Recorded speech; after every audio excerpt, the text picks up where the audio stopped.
Save some of the sauce for me, dog. Yo, dog. Save a little bit of the sauce for me.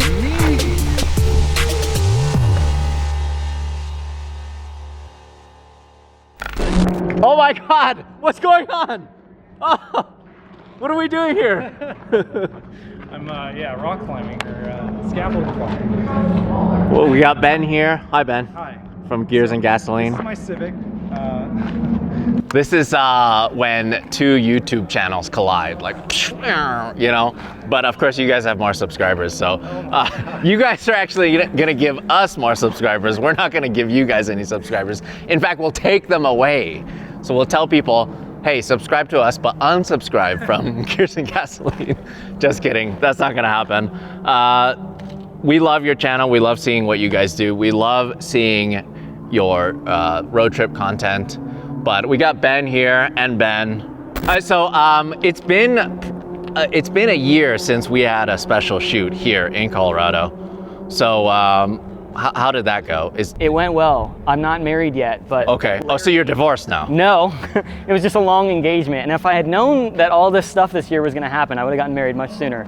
Here's to trying to plan things out, and this is what happens. But October, we'll get married. The story is, Ben asked me, I want to do like a special proposal.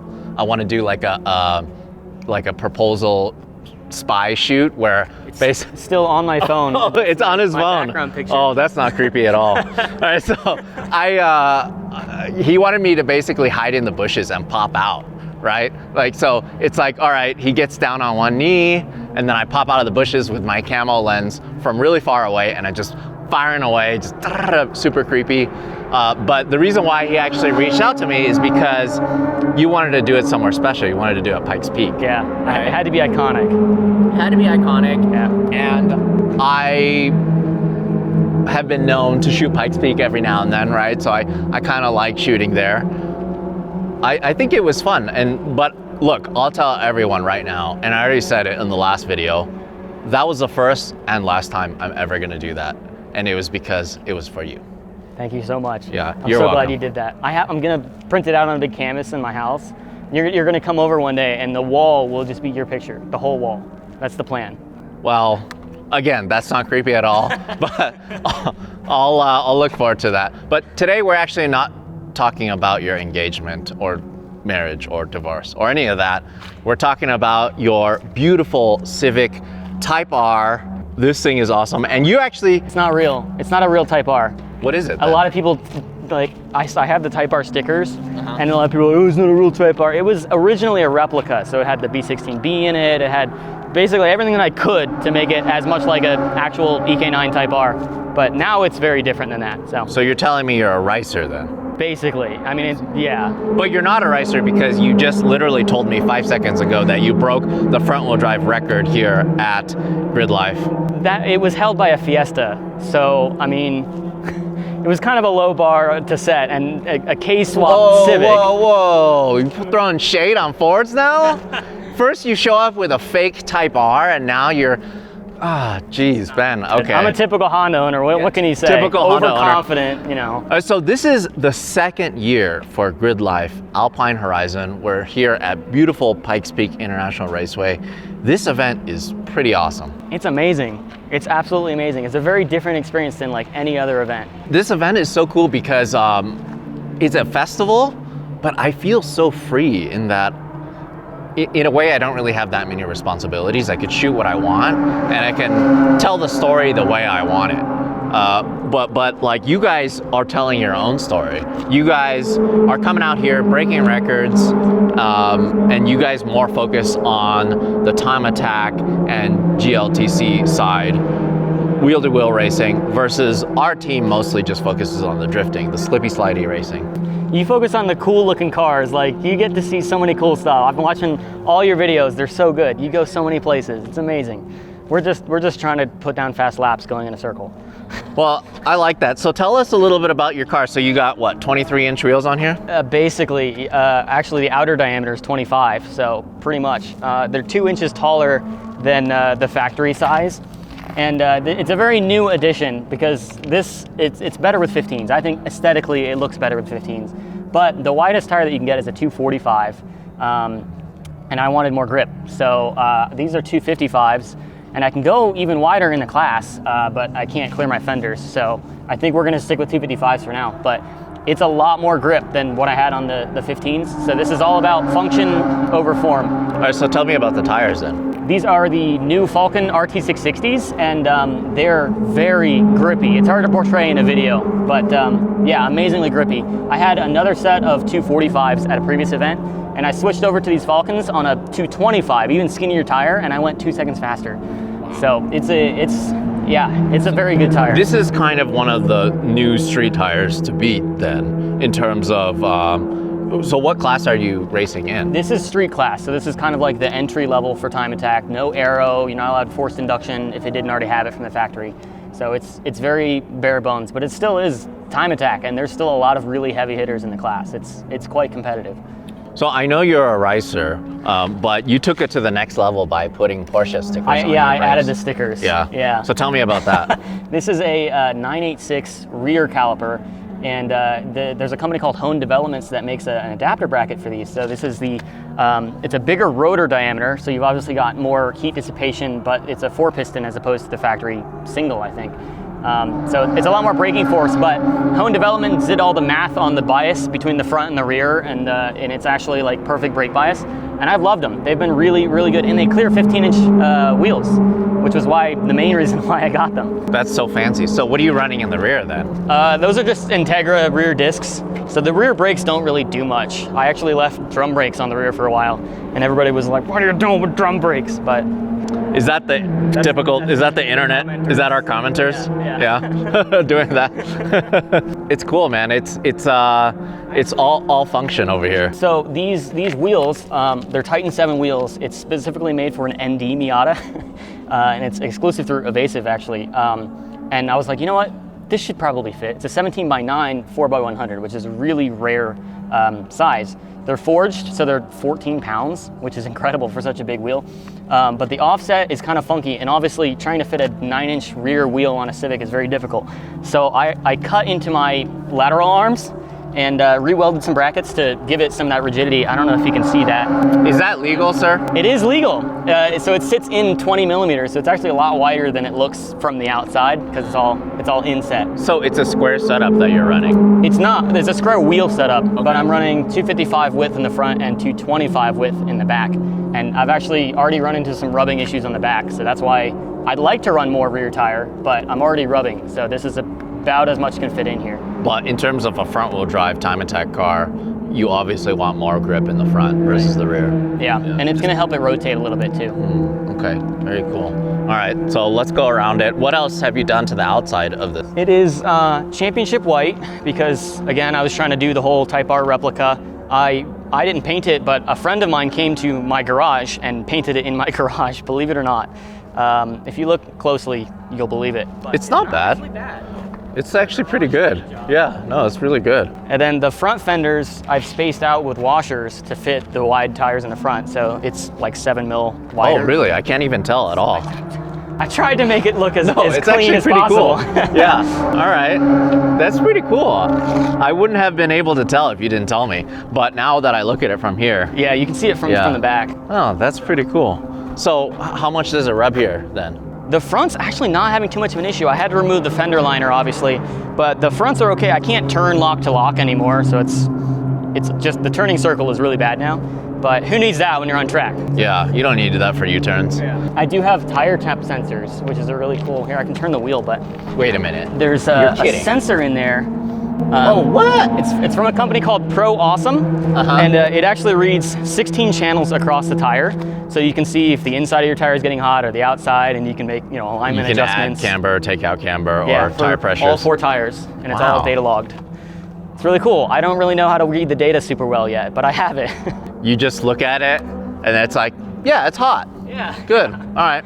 I press the plus button a couple more times, and then I go faster. I don't know why. Tell me about the front end. This is the Type R front lip, and it's getting a lot of rock chips because track car. The bumper is actually just a regular Civic bumper. So I thought that this was like unique to Civic Type Rs, and then I had to replace the bumper and found out it's like $50. So that's pretty awesome. Other than that, like they're replica headlights, but the real Type R headlights are like $900 used. So, and I'm a Honda owner, I can't afford that. Well, I mean, you're here breaking records, so that's all that matters. Can we check out the engine bay? Yeah. Wow, it's so clean. Sir, please. Oh my God. And of course you have an anti-gravity tiny little battery. I can't believe that thing is 3 pounds. 3 pounds. 3 pounds. That's like the coolest thing. I love that. It doesn't even need a bracket. You can hold it in with duct tape. That's like 20 AA batteries, sir. Basically, I've had no issues with that. I've left the car sitting for like 2 weeks and it still starts right up. It's incredible. Because you drive this on the street too. I do, yeah. And you did a epic road trip in this. I did, not quite like in this configuration, but yeah, I drove down to Key West, Florida, then up to Nova Scotia. And it was a lot of fun. We enjoyed that series. So tell us about the motor package here. So it's a K24 bottom end out of the TSX, 07 TSX, and then the head is a K20 Z3, so it's the hybrid. All the bolt-ons, it's got Drag Cartel 2.2 endurance cams, and then other than that, it's just, you know, bolt-on stuff, really big throttle body. 80 millimeter. It's 80, which seems super excessive. It says it on there, 80 millimeter. But it does make more power than a smaller throttle body. We've proven that on the dyno. So it makes 268 wheel in its current configuration. Wow, that's so much for this car. It's 2,300 pounds. It's terrifying. That's really impressive. I bet this thing is such a blast to drive. That is awesome. What does it rev out to then? We have this one revving probably higher than I would recommend. It's 87, which is a little high for a K24. The piston speeds get pretty high. I try to shift it at like 8. But sometimes, depending on the gearing in a corner, it's nice to have that flexibility to be able to ring it out. And this is the 4th track day on this engine, and I'm not gonna say it. There's no wood around to knock on. But it's a good setup.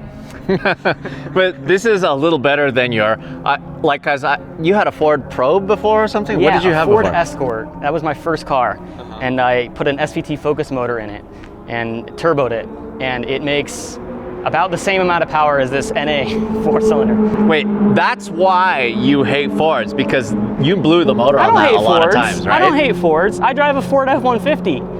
I'm in there. Yeah, this thing is super cool. All right, is there anything else in the engine bay that we need to go over? I got the Koyorad full-size radiator for obvious reasons, and at this altitude in Pikes Peak, engines like to get really hot because there's less air density, so I'm glad I have that. It has the EG subframe, which is another common thing people do with K-swap, so it pushes the engine back about 2 inches. Without that, I probably wouldn't be able to fit the full-size radiator. It's on E85. Let's check out the interior. There's not much in here. That's the point. Yeah, That's like the whole bare bones thing. Yeah, very lightweight. So you got a little badge here, Civic Type R. Yeah. See, telling people how special it is. I like that shift knob. It actually looks really, really sturdy. The factory Civic boot kind of just sits down. So it's really nice. This company makes, RaceEng makes these like little tie-on pieces for the boot to be able to stick it up into the shifter. It's pretty nice, yeah. I like it. But so it's a 6-speed then? It is, yeah, 6-speed. Out of what? Out of the 8th gen Civic Si, so the 06 to 2011 Civic Si. So how is it that this is legal in street class because you have a motor swap? It's allowed to be if it's in the same manufacturer. So I couldn't K-swap another manufacturer. I don't know, I couldn't K-swap an FD-RX-7, and that would not be class legal for street. But it has to be same manufacturer and same number of cylinders, which is funny because this car used to have a D16 1.6 making, I don't think it even made 100 horsepower. But it probably got 50 miles to the gallon. Yeah, I don't even know what this gets, but. So you're making 2.5 or more times horsepower, potentially 3 times the horsepower to the wheels. Yeah. I never understood Hondas until I got one, and now I totally understand it. The power band is so good, it's so immediate. Like most of these cars, their peak power on the dyno curve is like right at the top, but this carries, basically anytime you're in VTEC, you're making tons of power. That's what it comes down to. So this has a stock LSD? It does. I'm overpowering it a little bit. It still kind of slips a little bit in the corner, so I need a plated diff to get more traction. That's the next thing on the list, but it does have a factory LSD with the 8th gen Civic. Yeah. And part of it being street class, you can't really like gut it out either. Right, you have to leave all of the interior unless it's for safety equipment. So what most people do, because I have the roll bar back here, you're allowed to remove plastics that are in the way or the rear seats. And it does actually work out to be about the same weight as with the factory stuff back there. So I'm not really gaining any weight advantage, but I'm getting safety out of it, which is very important. So, and actually, if in the B-roll, I had some different harness straps. We just put this in last night. So I have a 6-point harness now. The previous harness wasn't bolted right. Okay. Well, tell me about the suspension a little bit. It's on K2, K-tuned coilovers. Most everything on this car is K-tuned. I have like everything in their catalog because they make really good stuff. It's really stiff. It's a 20K front, 16K rear. And I get a lot of grief for that. And at some tracks, I hate that it's so stiff. But it's actually a very well-proven setup. A really stiff Honda does really well. Eric Catil runs pretty stiff. James Houghton obviously runs very stiff with Aero, but he was the one that kind of advised me. And I don't know if you know James Houghton, but he's like front-wheel drive record king. So I took his recommendation, and it's been really, really good. I've got the AIM dash, and let me stick my key in it. So it's all data logged, so I can see lap times and everything. And when you turn the key, it pops up with our logo. Oh, that is so cool. That is awesome. Yeah, and then so I can track all my laps and everything, and I can see it in different views. You can change this to show however you want. This is so fancy. I love this so much. It's so nerdy underneath. It's just really clean. I love the build so much. It's just Honda nerds rejoice, you know, they love this kind of stuff. So, and the fact that you're driving it. Yeah, it's a lot of fun. And you're competing in it just makes it so good. Don't knock a Honda until you've driven a really nice, like, properly set up Honda, and it'll change your mind. It's surprising. But the crazy thing is this could not be more different than something that came from the factory. Yeah. You know, this is like your own Frankenstein creation. It is. It's really weird. Yeah, I mean, all the other cars in the class, we've got like a 420 wheel horsepower STI, 370Z Nismo, an Evo making a lot of power as well. Like a lot of these are, you know, cars that are in a class above a Civic, you know what I mean? So it's wringing everything out of this car to try to keep up for sure. But it's a lot of fun and it's terrifying. Well, but that's kind of the beauty of Time Attack, right? It's not a wheel-to-wheel series, or it's not a series where it's like spec. And honestly, that could get a little boring. You know, you're racing a front-wheel drive, pretty lightweight car against these cars that are all-wheel drive, rear-wheel drive, with their original motors.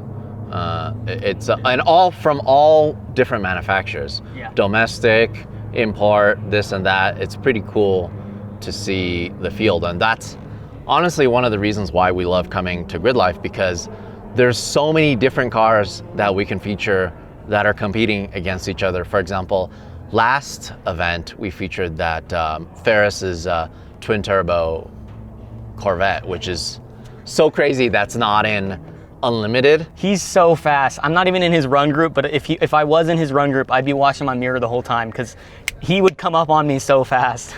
Yeah, it's like basically LMP1 car, like the 919 Porsche passing you. I feel like that anytime I'm on the track in general, because I'm out there with cars that are way more nutty than I am, and I'm in this little Civic, just like little bumblebee going down the street, and it's terrifying sometimes getting passed by some of these guys. Well, I mean, you can't discount this thing because right now, where are you sitting in your class? I'm third place right now, but we're still very early in the event, so we're getting a feel for it. I'm sure a lot of other people are getting a feel for it. But yeah, this is I think the best that it's done. So it's typically around 5th place out of like 20, but this is the first time. I think it's a testament to the big tires because I had the 225s before. So 3rd place, and I hope I can hold that. I'd be stoked to leave with a 3rd place. Well, you also never know. Like sometimes just the different tracks favor front-wheel drive more and also lightweight more, right? So I'm not exactly sure this is like a Roval, right? So you might make up a lot of time in the middle. The infield is really tight, and I really like that because that's where this car shines. The Roval is where I get intimidated because this car doesn't do well at high speed, especially with no aero. It wants to take off, so it's terrifying on the Roval, but on the infield I absolutely love it. It's really nice. Well, that's good. I'm actually excited to shoot you when you're not getting down on one knee and you know, getting all soft on us. Yeah. I mean, while, like I said, hey, that's the last one, the first and last one, and might as well make it good. Might as well make it. So I'm getting married in October. You wanna come be the photographer? Definitely not. Maybe we'll shoot a Hoonigan autofocus episode of it though. That would be kind of funny. Do a full feature. If I was just booking my photographer now, I'd have very poor planning. All right, well, thank you so much. We'll definitely keep shooting you out there, and good luck. Hopefully you continue to re-break your record out here, and hopefully you can hold the record for a while. That's the goal. Yeah, it's at a 105 right now, and I want to get as close to that 1 mark as I can. I don't think I can beat it, but I want to get close to it. So we'll see. Awesome. This is like better than a minivan. See, look, we got 4 dudes in here. And there's plenty of room. Hatchbacks, man. Hatchbacks are the way to go. Hatchbacks. Oh, yeah. So who's your closest competitor here today in terms of like front-wheel drive? I don't know front-wheel drive. I haven't taken a look. Overall, right now, it's Austin Hurdle in the 370Z Nismo. Okay. He's got me by about 2 seconds right now. Wow. So then what stops someone from just bringing like a GT3 RS on street tires too? There's a dollar limit on the class, so you can't have a car that's over $70,000. So a GT3 RS is worth more than that. MSRP. It's an MSRP limit. An adjusted for inflation MSRP dollar amount of $70,000. So then like you could do the 880 Supra. You could. Yeah. Yeah. But like you could get like a Z06 too then. 8 cylinders are in street GT, so that's kind of like a muscle car. That's class. automatic. Okay. Yeah. So up to 6 cylinders is for street or a 4-cylinder turbo. Right. I'm wondering what's the best car out of the box. You should take a Supra and do it in street class. Well, but what's the best car out of the box? I don't know. I mean, if we knew that, we would. I mean, I think a Honda Insight would do really well. Because you're a K-swap an Insight. Get that 4-cylinder Supra. Well, the 6-cylinder would be. Nope, turbo. Oh, it's turbo. You're right. Oh, it has to be. A 6-cylinder has to be NA. Oh wow. Yeah. Okay. You need a 4-cylinder. So that's why, like, potentially the Z is pretty good. Yeah, the 370Z. Yeah. But a Mustang would do really well. A 4-cylinder Mustang. Because you can swap over, like Aero has to be OEM, but the Mustang, obviously, there's like 15 billion different variants of Mustangs. Yeah. So you could get an EcoBoost Mustang, 4-cylinder turbo. You're allowed to go 20% over factory boost, and then you could put, you know, GT500 Aero on it, and that would be allowed. I think that would do really well. That's pretty cool. I like these rules. Yeah. A lot of flexibility. Interesting. You know, I just wish this kind of series was around when I was trying to actively compete in time attack, or just, I mean, having fun with it. I'm just glad something like this exists now, you know, because these kind of events, it's really what's helping keep car culture alive here in the US. Yeah, it's amazing. I love it. There's so much diversity in cars here. You'll see anything. I think I saw like a GTIR or whatever, the cars that I don't even know what they are here, which is really cool. Oh, he beeps at you and everything? Yeah, man, a real street car. I don't have a radio, but who needs that when you have VTEC? Yeah. VTEC just kicked in. So there's no street seatbelt. So I just yesterday, or last night, took out the, can I zoom out with this? No. I just took out the 3-point, so I'm gonna put it back in because it's not advised to drive on the street with harnesses without a Hans. Right. But Just- you sure you know how to use that thing? I think I know. It's kind of high tech for you. Can you hand me my bottle then? I just handed it to him, sorry. Good. But yeah, The without... thing is, we're pretty much the same size, so I fit. Nice, yeah. I can give you the Hans too if you want the Hans and a helmet. Alright, so just... Here's some gasoline. There you go. Engine got hot. Yeah, it didn't. I just need to change it. I need to do some more programming. We can turn that way. Oh, this feels good. Yeah, that's the K-Tune shifter. You can't see it, but it's all the billet stuff under there. Wow. So how do you put it in reverse then? All the way to the right and back. Yep. That's reverse. That's reverse. Not 6. Not 6. Yeah, should be good. Okay. Yeah. And then just don't turn the wheel more than one full rotation, just because of the fat tires. Race car problems. No, street car. That's it. Yeah, that's it. Okay. You don't need more than that. That's all you need. Unless you're driving at like Monaco or something. Yeah, on track, it's actually, you don't turn the wheel very much. It's surprising. A lot of people might think that you turn it a lot, but... This thing, you will shake your teeth out. It's like, this thing, hold on. Yeah. This thing, it's so stiff. It's actually the softest engine mount that I could get. It's the 72A, but the springs are very stiff. Well, I'll tell you what, it's really easy to drive on the street. Like, really easy. There's a big bump here. You're gonna feel it. Oh, my spine!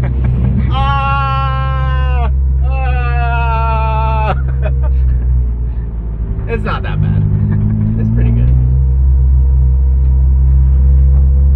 So if you want to like rip it, Sure. You can shift just over 8. You can shift it. Okay. Third gear grinds at lower RPMs, so if you want to ring it out, it's okay to go into third from high RPMs. Alright. I need to. There should be a straight here, right? Perfect, yeah. Out here. It's not gonna blow you away with speed, but the NA power band is what's the most surprising thing. I bet. Oh, this Evo. You want to race, bro? You want to race? He wants to race. You don't want none? You don't want none of this? Honda NA power? V-Tech just kicked in, yo. It's a stock clutch, actually. Really? Yeah. And it holds the power. It holds the power. Like, that's one of the things, like, I could engage it just from resting my foot on it. It's that light. That's pretty cool. Yeah. I like that. The K-Tune slave cylinder is really nice in there. I think that makes it pretty smooth.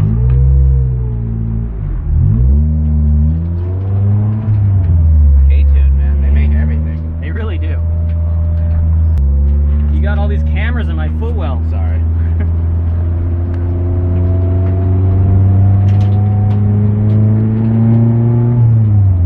So, third gear.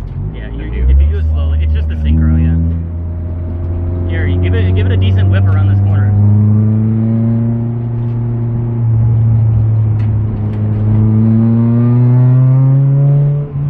Oh, I feel the V-Tach. Not yet. You're not even in I V-Tech. know. This is so cool though. This is good already, man. Just cruising. This thing is pretty damn. Yeah, let's do it.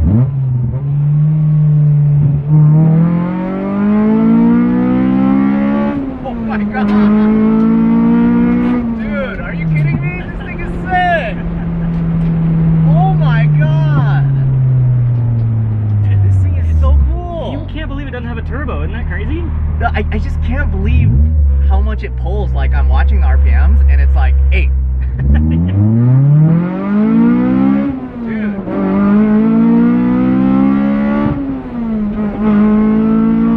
Unbelievable. This is too much fun. Yeah. I What love a it. monster you built. Well, so shout out to ASM, Andy Smedegard. He did almost all of the work to this car. So he's like the K-swap expert, so he gets the credit. Yeah, but you're like the orchestrator, you know, you're the conductor, you put everything together, and sir, this is unbelievable. Like, this is a Civic. I couldn't imagine, could you imagine something this crazy coming out of the factory? No, Like, yeah. This would be so cool. Huh. Amazing. I mean, you were preparing me, you're saying that it's not that impressive, but for what it is, because of the weight, and also, this was an economy car. This was never meant to be fast. This was never meant to break records except for 50 miles per gallon. And now it's like this. And reliability. Yeah, It's a Honda. reliability. Super cool.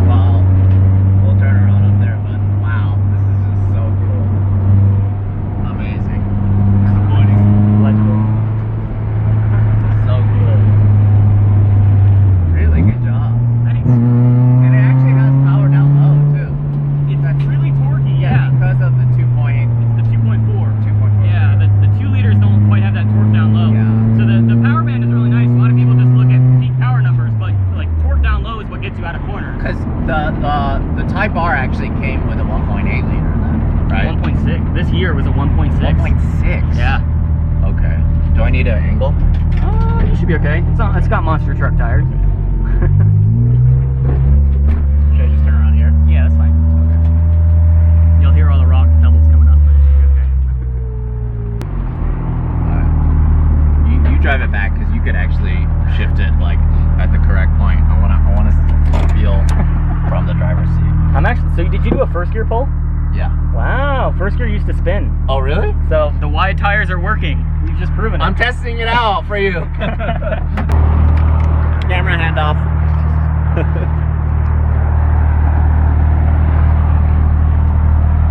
Is this yours? I don't know. I've already Yeah, lost that's track. mine. Oh wow. Okay, so this has a seatbelt. Yeah, that's safe.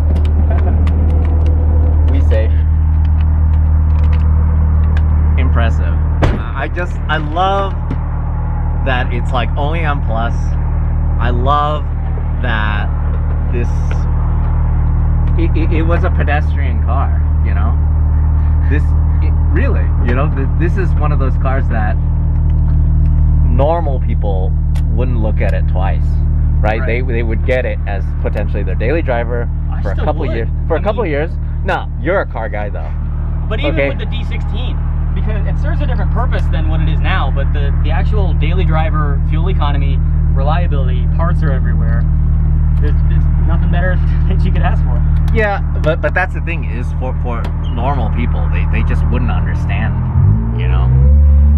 It's a very different feel, and I think that's what's hard to convey. Yeah. Because before I had a Honda, I was like, well, you know, power to weight is the same as my Ford Escort, but the chassis and the steering rack and just like the stiffness of the steering, Yeah. it's very different. It's like meant to be modified. It really, yeah.